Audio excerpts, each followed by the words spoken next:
What's up, Ocean? You got Matt here, coach of your Montreal Milotics, bringing you our Week 8 battle for the APA Academy. Today we're facing off against one of our best friends in the community, Mr. Aaron, 2420, coach of the Calgary Infernapes. If you guys want a really unique way of seeing how this battle went down, make sure to go and check out Aaron's side of the video. I'll be linking it down in the description, just like his channel and the rest of the channels of all the coaches in the APA Academy, because we actually live commed this battle together. You're not going to see my perspective, you'll see his perspective though, and we hopped in call together and we just talked throughout the game, trying to get each other to make misplays and get each other's perspective on certain things, and it was just a really good time, and I really suggest you guys go and check it out. The battle itself wasn't too long, so it shouldn't take up too much time, and honestly, if you haven't given Aaron a subscription yet, what are you doing? You're honestly crazy. So yeah, anyways, let's just go ahead and we'll hop into the team builder and to everything, but yeah, let's go ahead.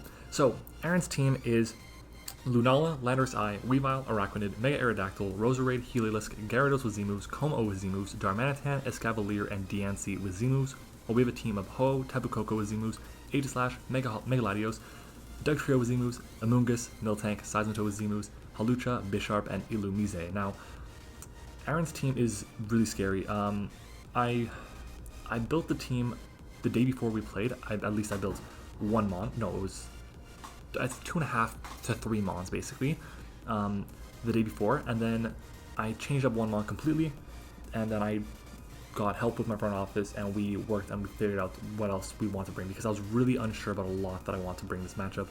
His team is really strong, his physical attackers are insanely powerful, and I don't have the greatest physical walls in my roster. It's basically just Seismitoad, Miltank, and Amoonguss, and Amoonguss kind of is a no-bring here because Lunala and because of Aerodactyl and because of Weavile and because of Darmanitan. Miltank is really pressured, Seismitoad is incredibly pressured, Aegislash, as much as I would like it to be a physical wall this week, it just can't take hits from everything. His team is really powerful and it really pressures a lot of very common walls, so it's no surprise he's doing so as well as he is. Anyways, he is a rival though, and this is a big battle because we are sitting at currently 5th place in our division. In our team, and our team is sitting in 1st place overall, and with I believe 5 weeks left including this week, we are not locked into playoffs, but it's looking more and more like our team is going to be locked into the 1st seed, which means we'll have 5 playoff performers, and I want to be better than just the 5th seed. I want to do better than that, so we have to start winning games, and the thing is, we're sitting at, I think our record is 4-3. There's like 4 coaches in my division, in my team, that are 4-3 right now, so it's kind of crazy. Jacob is 7-0 or something like that. 7-0, 6-0, 7-0, 7-0. So he's doing great, and he's gonna be locked in for sure. Then there's the rest of us. There's one coach, I think they're 5-2 or 4-3, but they have like better differential than everyone else. But it's basically like after that, it's just like it could be literally anyone. So we really got to start getting some wins. I want the team to do well. I always want the teams to succeed, but we also got to start thinking about ourselves here. So let's go ahead and jump into the team that we're bringing to this week's matchup. So to start off, the first thing I noticed was Coco is really solid here. I really want to bring a sub-toxic protect and roost set with the leftovers. Metals convinced me to change that because he says Aaron has Roserade, and Roserade is just completely shutting that thing down. There's really like Coco versus Roserade will come to that. It's very unlikely you're going to bring Brave Bird against this team. So we changed the setup. We are now a Shuckleberry set with Thunderbolt, Hidden Power Ice, U-Turn, and Defog. This set will allow us to outspeed Weavile. We put the rest into special attack, and we have Shuckleberry to live a non-life orb Landorus' Earth Power. And we have Defog for support. Did I say Defog or did I say Roost? It's Defog. Yeah, and if he is a Choice Scarf Landorus, he'll outspeed us, but Hidden Power Ice could KO. If he is a Yachi Berry set, he won't KO us with Life Orb. He needs to be Life Orb basically to KO on us if he wants to even have a chance, really. Moving on though, our next mod is going to be our Halucha here, which is, you would think it would be Drain Punch or High Jump Kick, Acrobatics, Roost, and Bulk Up, or Swords Dance. In reality, I'm running Throat Chop with Acrobatics, Roost, and Bulk Up with the Electric Seed. I really want to run a Mold Breaker set this week. I was honestly like, I'm going to run it, but Shadow Shield is unaffected by Mold Breaker. I did not know that. So yeah, that's honestly incredible because it means Throat Chop is not the best spring in the world, but I still felt like it was good because I didn't really need the fighting coverage too much against this team, so Throat Chop was my best bet. We have speed for a max speed Como and speed for a Scarf Weavile when we're at +2. And we're also never KO'd by Timid Moongeist Beam or Timid Psyshock when we're at +1 defense, and we're never OHKO'd by Life Orb Weavile's Icicle Crash at +1 defense. So that's very big because we want to make sure we can live that hit. If we're getting to if we're at +1 or even +2, and the Weavile wants to try and chip us down if he's not Life Orb with like Ice Shard or something, we can set up all over that thing, which is great. We're also never KO'd by Landorus's Life Orb, Timid, Hidden Power Ice after rocks, and we're never OHKO'd by Life Orb Darmanitan's Flail Blitz when we're at +1. So it's very important to note as well, because if he is a really Life Orb set, because Life Orb is honestly incredibly powerful on Darmanitan, we can fire off the Acrobatics, he probably won't die, and then we can make him go down to the Flail Blitz recoil, which would be very important. Moving on though, we have our Seismitoad here. This is one of the half sets I made. The first sets I made the day before the game. This Seismitoad set, I'm running a Normalium Z with Relaxed Nature, Knockoff, Scald, Ice Punch, and Refresh, and I did not import all the stats, but it's basically enough defense to make sure that we're not too killed by a Life Orb Weavile's Icicle Crash after rocks, and we have Z Refresh to recover up HP, and then we have the rest into our special defense. I originally had Drain Punch over Ice Punch, but I went with Ice Punch because it allowed me to do a bit more damage to the Como, and Como I need to chip down so I can put in range of my Aegislash. Our next mod is going to be a Scarf Ho-Oh with speed for Como. The rest is into our attack and into our bulk, and we basically have Brave Bird, Sacred Fire, Iron Head, and Defog. Its stab hits everything for great damage except for the rock types being the Aerodactyl and the Diancie, and Iron Head is a 2 KO on both of those at least, and depending on his Aerodactyl, even Sacred Fire could potentially 2 KO because of the burn. Moving on though, we have our Aegislash, which is Shuckaberry this week again, so it's our second Shuckaberry mon. We have Return, Shadow Sneak, Swords Dance, and King Shield, and yes, we have Return on this set. Am I that excited to run Return? Not really, but Return is what we're bringing this week. It allows us to do a lot of damage to the Arachnid, which is the big thing. So we have attack, investment to KO Como, Landorus, KO Como and Landorus with a +2 return into a +2 Shadow Sneak. We also have HP and defense, so we're never OHKO'd by a Jolly Band Weavile's Knockoff. We have 84 in attack EVs in attack now, and that will allow us to OHKO max defense Lunala after rocks with a +2 Shadow Sneak. We then have, it also allows us, let me try and remember this. Yeah, so bulky Mega Aerodactyl with Taunt and Roost is a big problem for this set. I have to be already at +4, I think it is, to beat it 1v1, which is not great. Yeah, we have special defense on this set to take a Timid Moongeist Beam after rocks, and we take a modest one without rocks, so that's very important to note as well, and that's in shield form. And our final mod is going to be our Miltank here, which I'm running a very weird Miltank set. It's very fast this week. We have Milk Drink, Stealth Rock, Body Slam, and Toxic, and we have speed for Lunala here. Yeah, Lunala reaches base 97, Miltank reaches base 100, so we have a lot of speed. We have HP investment, so we're never 2 KO'd by a Jolly Scarf Darmanitan's Flare Blitz. We also have special defense, so we never die to Lunala's Timid Focus Blast, or we're never 2 KO'd by non-boosting Sludge Bomb from a Timid Roserade. So that's our team.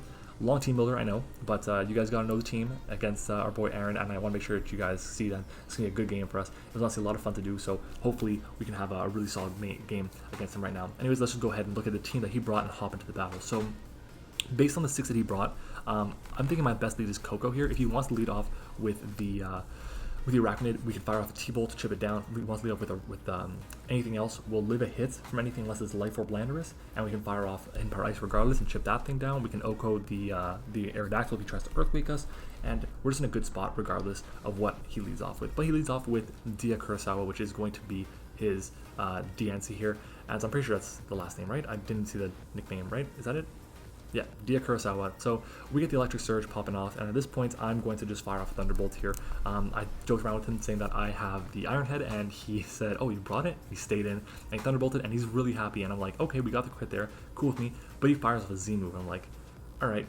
He's like celebrating a bit in the chat. He's saying like, "Hey, I got the KO here. This is nice. We're great here," without noticing I'm Shuckaberry, so I will live this Z Earth power here, and honestly, I don't think there's any way he could have KO'd. There's max roll modest with this would not have KO'd me. So the Tectonic Rage is going to come on. It's going to do a large amount of damage. This is going really fast. Wow.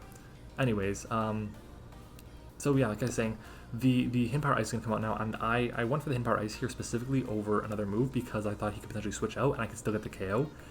I just didn't, and it's really bad because he sets up the rocks, and I have to defog these away now because I can't have my Ho take 50%. I just can't. So I defog away here. I'm hoping he KOs me, honestly. If he does, that'd be fine, because he'll be able to I'll be able to switch to my Hawlucha for free, and he just won't have rocks for the rest of the game. So that's my play here, and thankfully he does KO me. So it sucks. I could still have had my Coco around. I could have just T-bolted this thing, would have been gone, and it was just a major misplay on my part. But yeah, I just messed up. But it's okay. In comes Texas Man or Hawlucha. I want to set up a bulk up here, but I can't afford doing it because he is modest, it looks like. So Moonblast will be doing a ton of damage to me. So I just go for the acrobatics, and we get the KO on the Yancy. So we take our first kill of the game. It's 5-5 at this point, and I don't know what he's going to go into, honestly. It would probably be the Aerodactyl, I'm thinking, but depending on what it is, I can just have a bulk up. He does go into the Lunala, though, which is surprising. It'll allow me to break its Shadow Shield, so I go for the Throat Chop, and he ends up being Colbur Berry, and he actually predicted this. So good on him, and good on Bronson, who helped the build. They predicted Throat Chop on this thing. That's a great bring. Luckily for us, he does go for the Moongeist Beam, and like I said before, we won't die to any timid attack or modest attack from Lunala unless it's like Psychic, and he does go for that. And now, this is the point in the match where I'm like, I really just gotta get damage off on this thing. Throat Chop does the most amount of damage to him. It won't KO, but it could do a lot of damage. It could do like 60%, which is really nice. I want to go for Roost though, I really do, but I gotta attack what's in front of me. This thing is really holding back a lot of my team from being successful, so I gotta make sure I get rid of the Lunala, especially because it's his Uber, man. Like I gotta get rid of it. So I'm gonna go for the Throat Chop here, as he is going to switch out. So great play by him, saving this thing, as I really want to Roost because he brings in Rin Hoshirizora, which I don't think I'm pronouncing right, and that's his Weavile, and this is going to take the Throat Chop effortlessly, and yeah, it really sucks. Now, again, another turn on, like, I could just Roost and I can sack this thing off, and because if he's going to attack me, it's going to be with Ice Shard, and if I live the Ice Shard, I'll Roost up anyways. If I die to the Ice Shard, it doesn't really matter. So I want to Roost up here really badly, but I felt like I should save this thing. I should go into my Ho and like, keep it alive. The reason I did that was because Ice Shard from a Jolly Weavile, it does minimum 50 points of health. So I said, you know what, I'll just save this for Deathflower later on, and I think I definitely misplayed here because I switch out, and he's going to go for an attack, and it's not going to be the Ice Shard, which is really unfortunate. I was kind of praying it wasn't going to be the knockoff. He kind of celebrated a bit in the chat, in the call, saying, okay, he switched on, like, okay, please don't go for knockoff. Thankfully, he did not go for knockoff. He went for the Icicle Crash, which is amazing. He does around 40-ish% to us with that, and he reveals to be not Life Orb, not Bandit, which is nice, and I can go for a Scarf Braver, and we can get the KO on the Weavile. So it's great that we actually get the KO here. We do take a lot of chip from the recoil, but we do have Regenerator in the back, so we'll be able to heal up a large amount of HP, which is just beautiful. The fact that we get to not only have to worry about our recovery because we have Regenerator is fantastic. In comes the Landorus. I was definitely thinking about just staying in and Brave-Birding, but it was just like an afterthought, honestly. I just said, you know what, I'm going to switch out, I'm going to go into something because I have no switch-ins. None. We can only do like 80% maximum to this thing, so I need to switch out, and I go into my Hawlucha to sack it off, as he's actually going to go for a substitute, which is a goddamn amazing play. And yeah, look, honestly, I'm not going to outspeed this thing, so he's going to outspeed us, and he's going to get the KO with the Psychic. So down goes Hawlucha, and honestly, it's not looking very good for us. It really isn't. I'm going to go into my Miltank though at this point. Miltank is probably the least useful member of my team right now. I'm just going to go into it. I'm going to fire off the Body Slam to break his sub. We can get some information about it, figure out what he's faster than, and we find out that we are faster than him. And we are going to be able to crit here and get and break the sub. Now, if he's the set that I think he was, then the crit did not matter. If he was a super physically defensive set, then the crit probably did matter. But he's going to go for the Earth Power here. He's going to do enough to knock us down to the point where we can't recover stall. So I'm going to go for another Body Slam here. I really want the Toxic, predicting to click a sub, thinking maybe he'll live the next Body Slam hit from the sub. But I just said, you know what, I'm going to go for the Body Slam. If he said I think he is, he shouldn't do that. And he just KO'd me. So thankfully I didn't go for the Toxic. I just went for the attack because now he is in range of my Ho-Oh. So again, not looking so good. We have 3 mods left. Our Ho-Oh, we have our Seismitoad, and we have our Aegislash right now. And he's got, I think, 5 mods left, or 4 mods left actually. So I go for the Brave Bird here. We do connect it. It's 3-3 now. He's going to drop this. There's nothing he can do about it. Even if he's max defense, I don't think he would be able to be 2-KO by it. Or I don't think he wouldn't be 2-KO by it. So goodbye to the Landorus. Now, he still has the Aerodactyl in the back, which is very scary. It could definitely go for a Rock Slide or a Stone Edge and get the Oko on me. I'm not going to 2-KO him with the Brave Bird, so I'm just going to switch out. I'm going to go into my my Seismitoad here. The reason I go into Seismitoad and not Aegislash is because if he does go for an Earthquake or a Rock move or a Dark move, I don't want it to A, 2-KO me, or B, pop my Shuckleberry. So I decided, you know what, it's my best bet to go into the Seismitoad here. So he's going to go for the Earthquake, and it's not Tough Claws boosted, but it still is a decent chunk of damage to me based on what I think he is. I think he's an Adamant set. He has like a 0.4% chance to actually 3-hit KO me, so that's good. I'm going to go for the knockoff here though, as he goes into Fumino, which is his Lunala. So we get that play correct. We get the knockoff off. We do about 50% of health, which is not bad at all. But he does have Roost. I know he has Roost, so I'm going to switch out. I'm going to go into, I believe, Hoa, which is an amazing counter to Lunala because it doesn't get Power Gem. It doesn't get, well, it gets Power Rock, but that's it. If he wants to Toxic me, he Toxics me. If he wants to stall me out, he stalls me out. But we're going to do 50%.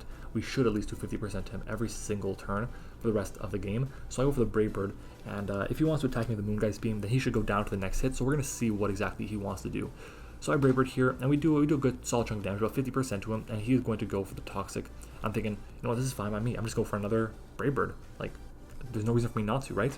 So I'm going to go for the Brave Bird here, I believe, and I'm hoping he stays in and just sacks it off because it'd be a really big pain in the ass gone. But I'm really hoping it's gone. But he switches out. He's going to go into his Aerodactyl. It's his only play. I was really debating switching out again. It was something that came through my mind, but I didn't feel it was the most safe play. So Brave Bird comes out. You're going to see this is a Jolly Brave Bird. It's not Adamant, but it's still 130 attack, 130 base attack with a 120 base power move, and it does 40% to the Mega Aerodactyl, which doesn't look to be very bulky. So we take toxic damage, and I don't want to lose my Ho, so I'm going to switch out. I'm going to go into my Seismitoad again. I'm hoping he goes for the Earthquake because 2 Earthquakes should not KO me if he gets like I'm pretty sure he didn't get a max roll last time. But he goes for Wing Attack, which is very unfortunate because that puts me in range of another Wing Attack.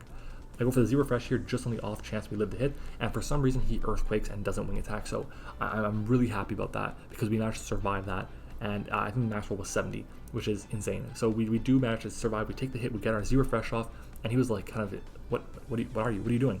It's like, oh no, you're Zero Fresh. Okay, that's fine. I can deal with that. I'm like, I really hope you can't deal with it because it's my only option right now to take it from your Aerodactyl. So I go for the knockoff here as he goes for a Roost, and very surprising that he roosted up, but I guess it makes sense. He just roosted up right in the face of a water type, which could burn him with Scald, but good play. And at this point in time, I'm thinking, okay, now he's going to switch out into the Lunala and take the hit. I'm going to go for a knockoff.